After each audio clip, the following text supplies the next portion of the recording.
Bu videoda printerdə çap edilməsi haqqında danışacağıq. Yəni ki, deməli biz Word-də hər hansı bir sənədi çap eləməkdən ötürü fayl menüsünə girib, print əmrini verib, printeri seçib çap edib. Bu başqa bir videonun mövzusudur. Print haqqında danışacağıq. Sadəcə biz konkret sual var ki, biz çap edirik, fayl çapa gelmir. Burada müxtəlif səbəblər ola bilər. Ola bilər ki, printer qoşulmayıb.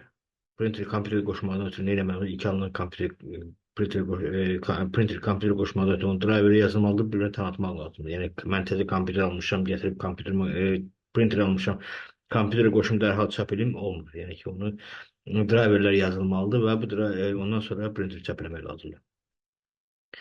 Əgər hər hansı bir printerdə problem varsa, kartrici qurtarır və yaxud işləmir hər hansı bir şey, o başqa mövzudur. Və yaxud çap verirsə, çapa gelmirsə, burada artıq ola bilər ki, printerdə deməli əvvəlcədən çap vermisiniz, hər hansı bir səbəbdən çap dayanıb və yaxud kağız ilişib qalıb içəridə.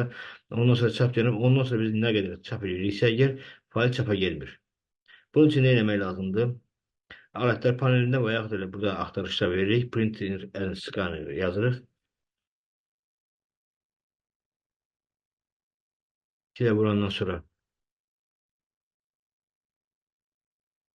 printerlər olan siyahı, yəni kompüterimizə qoşulu olan printerlərin siyahısı olan pəncərə ekrana gələcək. Biz həmin printer üzərinə vururuq, open vurandan sonra baxın görürsünüz. Deməli, hər hansı bir səbəbdən çap dayanıbsa əgər və bundan sonra verdiyimiz bütün faylların çapı dayanıb. Və bundan sonra 20 dəfə, 20 dənə fayl versə, 30 dənə fayl versə, faylların çapı bu formada dayanacaq. Ona görə ilk növbədə printerdə söndürmə məqsədə uyğundur. Printerdə söndürmə yaddaşında olan fayllar silinsin. Və yaxud buradan da mütləq bu silinməlidir. Aha. Bundan sonra biz printerə çap versək, dərhal çap olunacaq. Yəni problem belə həll olunur.